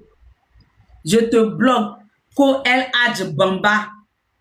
C'est vous là on vous mourou dans les mosquées là. Les nouveaux musulmans sous Alassane Ouattara qui se baissent dans les mosquées là. Les gens qui se baissent dans les mosquées là, c'est vous là. Vous les nouveaux musulmans sous Alassane Ouattara qui n'avez pas peur de Dieu, qui n'avez pas la crainte d'Allah, qui n'avez pas la crainte de Dieu, qui vous m'applaudissez dans les mosquées, dans mosquées, vous faites l'homosexualité là. C'est vous là que Dieu va punir. God will punish you. God will punish you. Imbécile que vous soyez. Cissé Bakongo n'est pas Dieu. Je le lui rappelle, il n'est pas Dieu. Il n'a qu'à avoir pitié des pauvres. Il n'a qu'à avoir pitié des veuves. Il n'a qu'à avoir pitié des démunis. Il n'a qu'à avoir pitié des orphelins. Parce que avant lui, là, son zèle amer dans lequel il se trouve là, est-ce que lui il était plus zélé que Ahmed Bakayoko? Cissé Bakongo, c'est maintenant quand tu as code de popularité en Côte d'Ivoire. C'est maintenant toi tu as un peu de nom en Côte d'Ivoire. Sinon, autant des dieux du RDR, toi qui te connaissais, toi qui donnais nom à Cissé Bakongo, il y a eu des plus zélés que toi dans cette histoire de RDR et du RHDP. Il y a eu des plus zélés que toi. Ahmed Bakayoko était 10 000 fois plus zélé que toi. Amadou Soumaoro était 10 000 fois plus zélé que toi. Amadou Gon Koulibaly était plus zélé que toi. Mais ils ont été remerciés comment? Ils ont été remerciés à coups de poignard. Ils ont été remerciés à coups de trahison. Ils ont été remerciés à coups de méchanceté. Et ils ont rendu l'âme. Ça veut dire qu'il y a quelqu'un au-dessus de nous qui détient notre souffle de vie. Mais comme vous êtes des satanistes, c'est pourquoi vous prenez la religion comme bouc et mystère. C'est pourquoi vous prenez la religion comme foulard pour attacher votre tête, pour distraire la vie du peuple, pour distraire les Ivoiriens, pour distraire le peuple. Sinon, vous n'êtes pas des croyants, vous n'êtes pas des musulmans. Un vrai musulman, quelqu'un qui craint Allah, quelqu'un qui craint Dieu, va pas casser des mosquées, va pas rendre des pauvres. Il a l'amour de son prochain. Quelqu'un qui craint Dieu, quelqu'un qui est un vrai croyant, comme Laurent Gbagbo est un croyant, c'est pourquoi il a pitié de son prochain. Mais vous n'êtes pas des croyants. Vous êtes des adeptes du diable. Vous êtes des adeptes de Lucifer. Vous là, ce gouvernement-là, vous êtes des adeptes de Lucifer, des adeptes du diable. C'est pourquoi vous tirez votre adrénaline dans la douleur des Ivoiriens. Vous tirez vos puissances, vos pouvoirs dans les cris des Ivoiriens. Ça augmente votre puissance. Mais il y a quelqu'un qui va, toi, Cissé Bakongo, un jour t'enlever l'âme, l'esprit. Il s'appelle Dieu. Il s'appelle Allah. Donc là, ton zèle amer dans lequel tu es là, et puis tu te prends pour un Dieu avec tes pieds coincés, on dirait cabosse de cacao là, avec tes fesses coincées là, ton petit cul coincé que tu as mis dans Guine, et puis tu vas sur les terrains pour casser maison de nos parents, et puis tu te moques d'eux. Un cannibaliste comme toi, Cissé Bakongo, un vampiriste comme toi, un buveur de sang humain, un mangeur de la chair humaine, un cannibaliste comme toi, Cissé Bakongo, tu maltraites nos parents ivoiriens, tu fais dormir nos parents dans l'eau, ils dorment dans l'eau comme des alevins. On peut faire ça. On peut faire ça. Ton petit zèle amer à 2 balles, ton petit show que tu fais 2 jours là, tu te donnes trop de l'importance. Cissé Bakongo, on a vu pire avant toi. On a vu pire avant toi, Cissé Bakongo. Tu n'es rien. Cissé Bakongo, tu n'es rien du tout. Toi là, tu n'es rien. C'est parce qu'aujourd'hui, Ahmed Bakayoko n'est pas là que toi, tu as non. Vous là, les Cissé Bakongo, les Bitogo, les Touré Mamadou là. C'est parce que Soro Guillaume n'est pas là que vous, là, vous avez non. C'est parce que Amadou Soumaoro n'est pas là que vous avez non. C'est parce que Amadou Gon Koulibaly n'est pas là que vous avez non. Sinon, vous, là, qui vous connaissez? Qui vous donnait de l'importance? Dans votre RHDP, là, dans vos RDR, là, qui vous donnait non? Qui vous connaissait? Toi, si c'est Bakongo aujourd'hui, tu as non parce que Amadou Ouattao est mort. Parce que Ahmed Bakayoko est mort. Que toi, tu te donnes de l'importance aujourd'hui à tes petites fesses coincées, on dirait foutu, on s'en va donner à fétiche là. Tu vous voyez la nourriture que chez nous, les Akans là, on donne à les statuettes là, aux fétiches de combien là. Les foutu là, c'est petit comme ça. C'est petit comme ça dans l'assiette blanc là. Ces petites fesses coincées, on dirait foutu, on s'en va donner à statuette de blolo bien là. C'est parce qu'aujourd'hui, ces deux pieds gauche là, pas fâché. C'est parce qu'aujourd'hui, Ahmed Bakayoko n'est pas là que toi, tu penses que tu as de l'importance, que tu es important au RHDP. Sinon, quand ceux-là, ils étaient là, toi-même là, qui te connaissait, qui te voyait, on ne te donnait même pas de nom. On ne te donnait même pas de l'audience. On ne te donnait même pas. Il a dit, ça belé. Ça belé de Ouattao, quoi. Quand Ouattao était là, il était plus que président. Ouattao était plus que président. Les gens chantaient le nom de Ouattao. Mais toi, si c'est Bakongo, c'est quel artiste Zouglou qui a chanté toi ton nom? T'es pas qui t'on dirait rap Pamis qui a mangé graine. Tellement tu as volé l'argent des Ivoiriens, tu es joufflu, on dirait enfant qui a malnutrition, qui est enflé là. C'est quel artiste dans Côte d'Ivoire là qui a chanté toi si c'est Bakongo ton nom? Tellement tu es mauvais, tellement ton fond est mauvais. Même les artistes ils ne chantent pas ton nom. Avec tout l'argent de la Côte d'Ivoire que tu as volé, que tu as, les gens ne chantent pas ton nom. Même moi-même qui ne suis rien, moi-même qui ne suis personne, là, on chante, on dit mon nom dans chanson. Si c'est Bakongo, moi-même que je ne suis rien, que je n'ai rien, là, on chante là, on dit mon nom. On chante là, on chante mon nom. Mais toi, si c'est Bakongo, avec tout milliard que tu as volé aux Ivoiriens, là, personne ne chante ton nom. Ça veut dire que tu n'es rien. Ça veut dire que tu es méchant. Ça veut dire que tu es mauvais. Ça veut dire que tu es inhumain. C'est pourquoi on ne chante pas ton nom. Même Ahmed Bakayoko, là, malgré qu'il est mauvais, là, les gens chantaient son nom. Amadou Gon Koulibaly, là, les gens chantaient son nom. Ouattao, les gens chantaient son nom. Soro Guillaume, les gens chantaient son nom. Mais toi, qui a chanté ton nom? Qui a chanté ton nom? C'est pour dire que tu n'es rien, au fait. Tu te donnes de l'importance. Tu te donnes de la contenance. Tu te donnes un genre alors que tu n'es rien. Nous, on va te dire tu n'es rien si c'est pas Congo. Tu n'es rien du tout. Tes deux pieds coincés, on dirait fétiche là. Tu n'es rien. Tu fais souffrir nos parents pour rien. Tu vas payer si c'est pas Congo. Sauf que tu n'as pas cassé mosquée. Sauf que toi, si c'est Bakongo, tu n'as pas donné ordre pour qu'on casse mosquée. La maison de Allah. Pour qu'on casse église. La maison de Dieu, tu vas le payer avec ton sang. Même si tu es un sataniste là, tu vas le payer. Si tu n'as pas enlevé le toit sur des veuves, tu vas vivre. Mais si tu as enlevé le toit sur des veuves, tu as fait saigner le cœur des veuves, alors que la Bible dit de ne pas faire pleurer les veuves et les orphelins. Tu as fait pleurer les veuves et les orphelins en Côte d'Ivoire. Tu as maltraité les démunis. La malédiction de ça, là, ça a battu toi, si c'est pas Congo. Tu vas le payer. Tu vas mourir, tu vas le payer si c'est pas Congo. Faut faire du bien autour de toi. Faut faire du bien aux Ivoiriens. Parce que tu n'es rien. L'homme n'est rien. Arrête de faire saigner le cœur des Ivoiriens. Arrête de faire dormir nos parents dans l'eau. On dirait des caïmans. Arrête de faire dormir nos parents dans l'eau. On dirait des poissons silules. C'est des êtres humains. Ils ont droit à avoir un toit.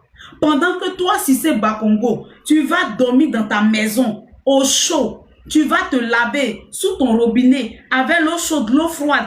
Tu allumes le climatiseur. Tu mets ta couette sur toi. Tu dors tranquillement. Mais il y a des enfants, des fillettes qui ne peuvent pas dormir, qui sont sous la pluie, qui sont tapés, qui grelottent de froid. Il y a des mamans qui sont malades, qui sont sous la pluie, qui souffrent. Il y a des veuves qui pleurent. Mais tu t'en fous de tout ça si c'est Bakongo.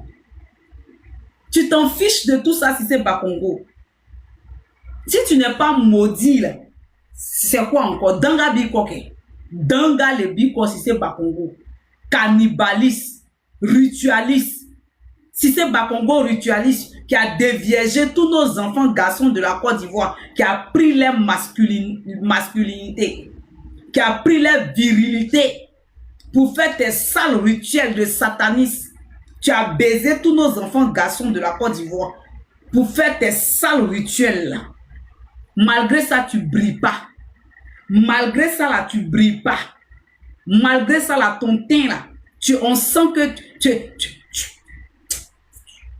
il ne sait pas ce qu'il a te dit, quoi. J'ai envie de te blesser avec mes paroles.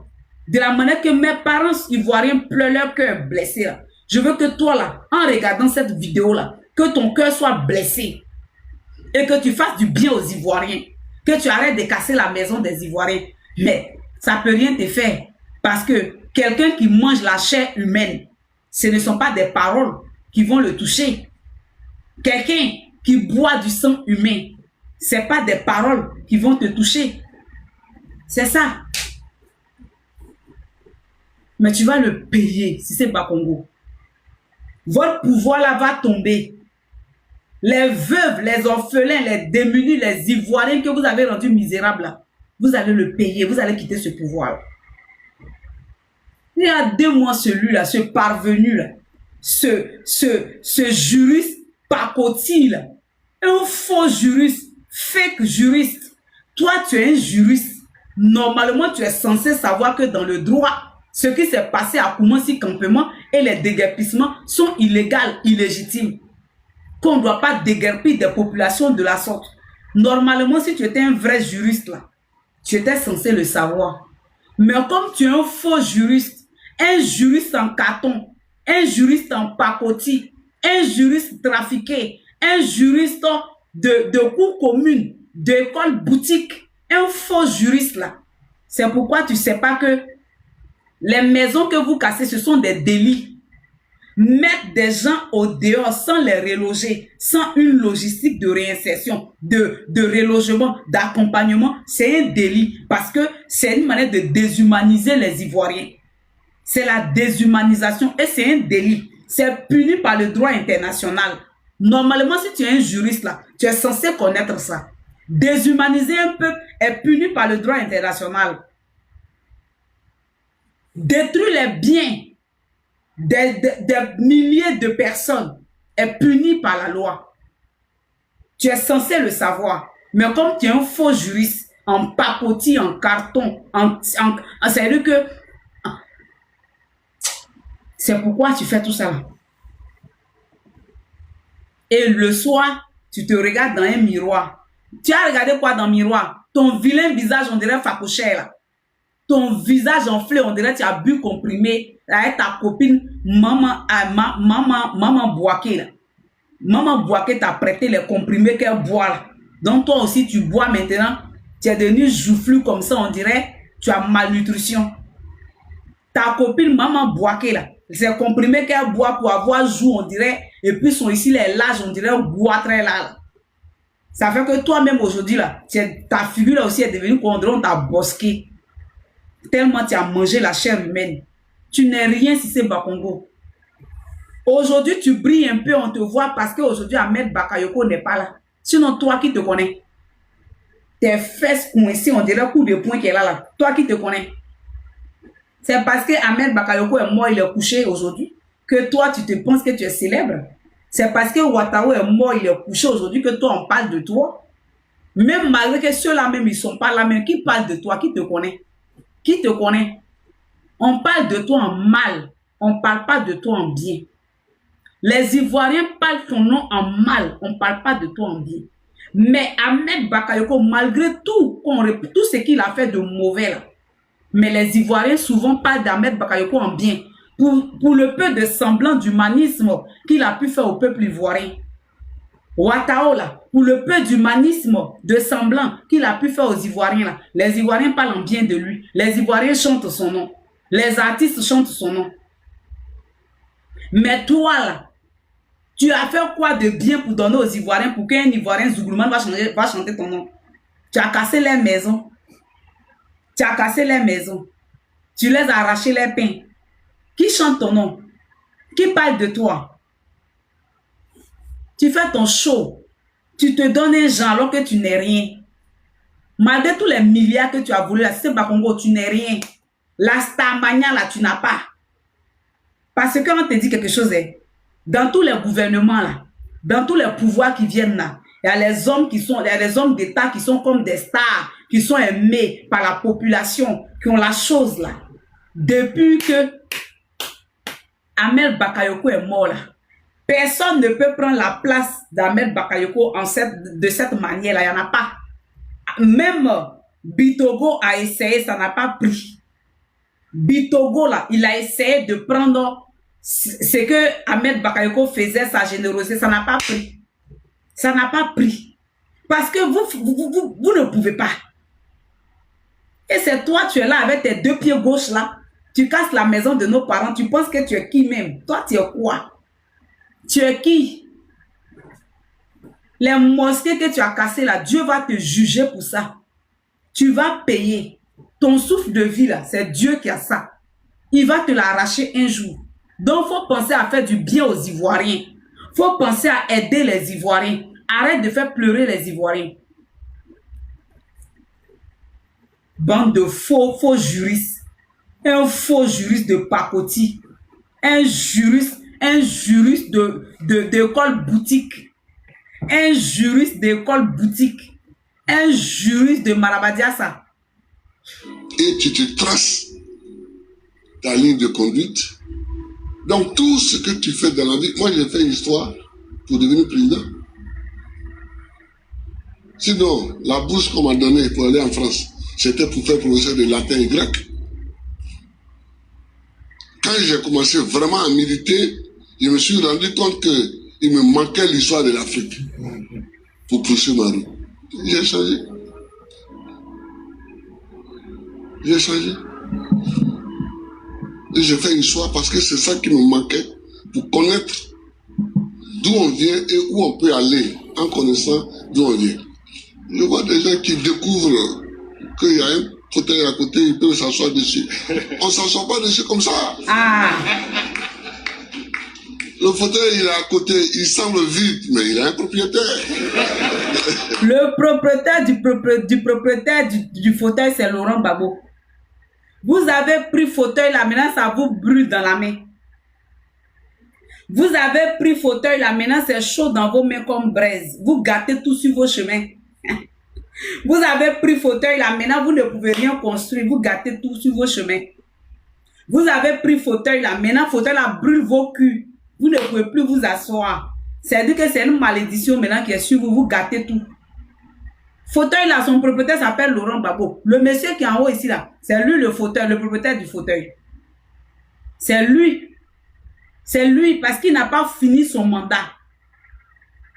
Il n'a pas fini son mandat. Il n'a pas fini son mandat. Des criminels nounous, des assassins nounous. Il a un propriétaire. C'est quand tu veux t'asseoir dessus que tu te rends compte qu'il a un propriétaire. Et le propriétaire, il faut savoir que le propriétaire du fauteuil présidentiel, c'est le peuple. Il faut toujours savoir ça, que c'est le peuple. Tu as beau être ce que tu es, si tu ne sais pas que c'est le peuple, et que tu ne te conduis pas en conséquence, tu ne peux pas t'asseoir dessus. C'est tout ça. Voilà, le peuple. Le propriétaire là, c'est vous. Babo Laurent dit le propriétaire là, c'est vous. Et aujourd'hui là, Alassane Ouattara ne vous considère pas. Alassane Ouattara et son RHDP ne vous considèrent pas. Ne vous respectent pas. Ils cassent vos maisons. Ils vous font dormir dehors. Vous attendez quoi pour agir?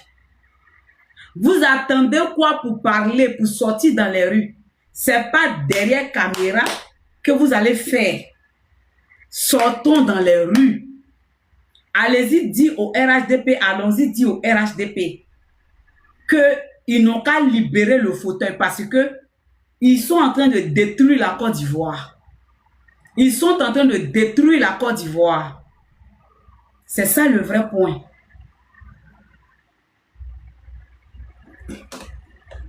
Parce que moi, j'ai envie que les Africains sachent. Et puis, il faut aimer son pays, il faut aimer l'Afrique. L'Afrique est une terre qui a subi tellement d'épreuves. Je ne sais pas si dans le monde, il y en a qui ont subi autant d'épreuves que nous. Les Juifs aussi ont subi beaucoup d'épreuves. Mais nous, les Noirs africains, tout le monde s'est assis chez nous. Esclaves. Esclaves de maison. Esclaves de la traite négrière. Colonisés. Torturés culturellement. Parlant les langues des autres. Tout ça. Décolonisés. On tapote, on sécurise le live. Vous voyez que l'audience a baissé, donc sécurisez le live. Le combat que nous avons amené, sécurisez le live, s'il vous plaît. C'est pour au moins être homme aussi, comme les autres. C'est ça qu'on appelle la dignité. Que quand tu passes, il faut qu'on sache au moins que c'est un homme qui passe. Est-ce que vous, les Ivoiriens, aujourd'hui, vous avez de la dignité? Le président Laurent Gbagbo a parlé de dignité. Est-ce que vous, les Ivoiriens, aujourd'hui, vous avez une dignité? On est censé de se poser cette question. Et ils m'ont signalé au Wali.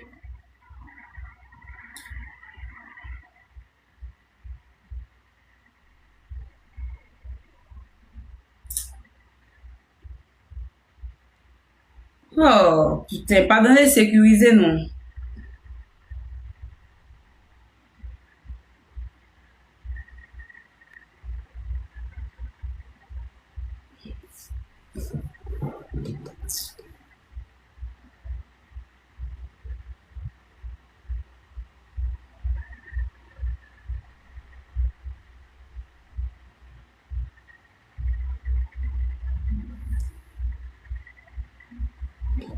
Ok. Est-ce que vous, les Ivoiriens, aujourd'hui, vous avez une dignité?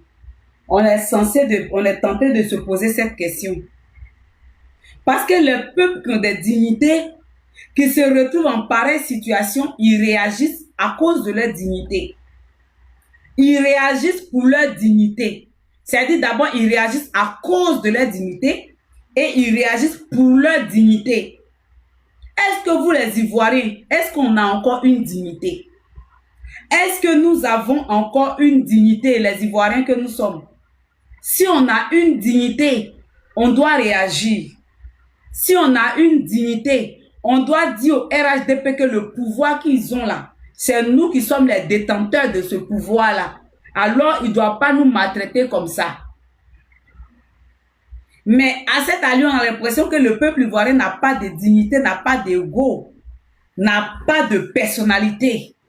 Et qu'on peut tout nous faire et puis il n'y a rien. Ouais, c'est méchant. C'est tout. C'est tout ce que nous voulons. C'est tout ce que nous recherchons. On ne cherche pas à dominer ceux qui nous ont dominés hier, à nous venger d'eux, à faire ceci. Non, non, non. On veut qu'on reconnaisse que nous sommes des hommes au même titre que les autres. Mais ça, si nous-mêmes, on ne prend pas les moyens, qu'on est toujours chez eux en train de mendier, et que les gens, même, tu vas mettre l'argent chez eux en achetant les bâtiments, et puis eux-mêmes, ils te dénoncent. Que voilà un voleur. Comment? Je vous amène l'argent, vous me dénoncez. Mais je vous amènerai rien. Ah oui, moi quand je vois des chefs d'État africains qui sont dénoncés en Europe parce qu'ils ont investi en Europe, ça me fait pitié pour l'Afrique. Ça me fait pitié pour l'Afrique. Ça me fait pitié pour l'Afrique. Donc, il ne faut pas faire pitié. Il ne faut pas faire pitié. Quand tu passes, il faut qu'on dise que voilà un homme qui passe. C'est tout ce que nous cherchons aujourd'hui, c'est notre combat. Aujourd'hui, les Ivoiriens font pitié. Quand les Ivoiriens passent, on ne sait pas que c'est homme qui passe. Mais quand les Burkinabés passent, on sait que c'est homme qui passe. Parce que quand le capitaine Ibrahim Traoré passe là, on sait que c'est un homme qui passe. Quand le général Abdourahmane Tiani passe, on sait que c'est un homme qui passe. Quand le général, comment on appelle, Assimi Goïta passe, on sait que c'est un homme qui passe. Donc ça fait que leurs ressortissants de leur pays, là, ils sont fiers. Mais vous les Ivoiriens, là, battons-nous pour nous aussi. Quand on va passer, il faut savoir que c'est les hommes qui passent. On n'a qu'à se battre pour savoir que quand on va sortir là, quand on va se libérer là, les hommes aussi vont nous respecter. Ils vont dire, ah, ceux-là, ils se sont battus pour leur liberté. On doit se battre. Mais on refuse de se battre. On refuse de lutter. On refuse de mouiller le maillot. On refuse de perdre sa vie pour son pays, pour ses prédécesseurs, et pour ses comment on disait, pas prédécesseurs, pour ses progénitures, pour ses enfants, pour nous-mêmes, notre propre avenir. Vous pensez que ce que nous on fait là, c'est pas nos vies qui sont en danger? Ce que nous on fait, on est en danger jusqu'à chaque jour, on nous menace. Chaque jour, on est menacé.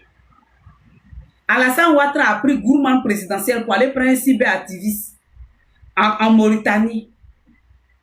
On est menacé. Peter 007 était un ancien activiste qui s'est reconverti, qui a tout laissé. Mais quand ils lui ont fait le guet-apens là, ils ont mis le monsieur en prison. Aujourd'hui là, ils ont muselé le monsieur. Il ne peut plus parler. Il ne peut plus rien dire. Il a les choses à dire. Il a les choses dans son cœur, mais il ne peut plus parler. Il est obligé. Il s'est mis à carreau. Vous pensez qu'on n'est pas menacé, nous? Mais on doit se battre. C'est pourquoi nous, on fait ce qu'on fait. C'est notre manière de contribuer. C'est notre manière de dire au monde entier ce que nous subissons. Mais vous, sortez pour vos biens qui ont été détruits. Sortez pour vos maisons qui ont été cassées. Qu'est-ce qui ne suffit pas? Daouda, tu dis ça ne suffit pas. Qu'est-ce qui ne suffit pas? Daouda, tu dis ça ne suffit pas. Qu'est-ce qui ne suffit pas? Que si je ne passe pas les vacances à l'Europe, mais est-ce que je ne suis pas président? Je suis président. Voilà. Le capitaine Ibrahim Traoré ne passe pas ses vacances en Europe, mais est-ce qu'il n'est pas président? Le président Assimi Goïta ne passe pas ses vacances en Europe, est-ce qu'il n'est pas président? Le président Ibrahim Abdourahmane Tiani ne passe pas ses vacances en Europe, est-ce qu'il n'est pas président? Le président Gbagbo Laurent ne passait pas ses vacances en Europe, mais il était président et il est toujours notre président. Et oui, il est notre président. Et maintenant là, ceux qui n'étaient pas sûrs que c'est notre président aujourd'hui se sont ralliés. Et ils reconnaissent que Gbagbo est le président de la Côte d'Ivoire, légal et légitime, l'enfant du peuple. Voilà, le peuple doit agir, c'est ça. Le peuple doit agir, le peuple refuse d'agir. Ah, nous on ne sait plus ce qu'on a fait. Si je mets mon pied sur le sol européen, il y a une réunion à laquelle je dois participer pour que la Côte d'Ivoire gagne quelque chose. Sinon, je cherche quoi chez les autres? Je cherche pas qui. Et c'est comme ça. Le capitaine Ibrahim Traoré, si tu le vois partir en Russie, là, c'est qu'il va en visite, qu'il va apporter au Burkina. Si tu le vois partir dans les coins, c'est qu'il y a une réunion qui va apporter au Burkina. Le président malien, quand vous l'avez vu partir en Chine, c'est parce que ça devait apporter quelque chose aux Maliens et qu'il a été reçu par son homologue, Xi Jinping. Mais il a été reçu à la hauteur. C'est-à-dire qu'ils l'ont bien reçu, même que Paul Biya qui était parti avec sa momie. Là. Paul Biya, la momie, avec sa femme. C'est-à-dire qu'ils ont bien reçu le général Assimi Goïta. Le général Abdourahmane Tiani. C'est comme ça. C'est que ça doit apporter à leur pays. C'est comme ça. Quelque chose chez les autres. Si Dieu m'a mis au monde ici, c'est que dans mon environnement ici, il y a tout ce qu'il faut pour que je vive. Mon combat, c'est pour la dignité. C'est pour la dignité. C'est pour que... Le combat de la dignité que Gbagbo Laurent a mené, puis on n'a pas compris là. On a perdu notre dignité depuis que Gbagbo a quitté la Côte d'Ivoire. Notre dignité est partie avec Gbagbo Laurent. On a perdu notre dignité depuis qu'ils ont enlevé Gbagbo Laurent au pouvoir. On a perdu notre dignité. C'est pourquoi aujourd'hui, on peut casser la maison des Ivoiriens et puis on n'agit pas. On a perdu notre dignité. Les Ivoiriens sont plus dignes. Les Ivoiriens là, on n'est plus dignes. Vous n'êtes plus dignes. On a perdu nos dignités. Vous avez perdu votre dignité, chers parents ivoiriens. Réveillez-vous et puis reprenez votre dignité. Réveillez-vous et puis reprenons nos dignités. Quand on enlève quelqu'un dans la maison, c'est ta dignité qui est perdue. Quand on te chasse d'une maison, c'est ta dignité qui est perdue. Quand on casse ta maison, c'est ta dignité qui est perdue. On attend quoi? Donc, sur ce, c'est ce que j'avais à dire aujourd'hui. Nous effacions tous les siècles passés, les traces de tous les siècles passés, les traces de l'esclavage, les traces de la colonisation, les traces du pillage, les traces du travail forcé, les traces de la chicote. C'est pour qu'on efface tout ça. Dieu merci, avec des films comme ça,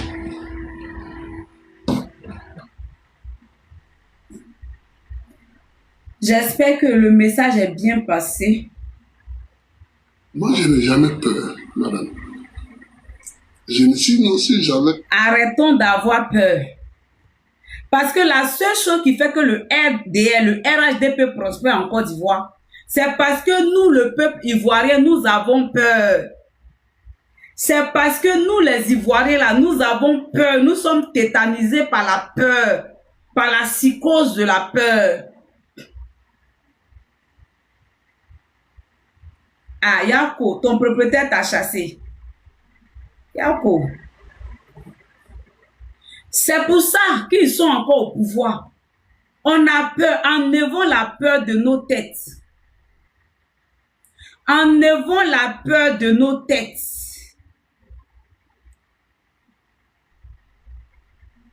Enlevons la peur. J'ai eu peur, je ne sais pas où je suis aujourd'hui. Je n'ai jamais eu peur.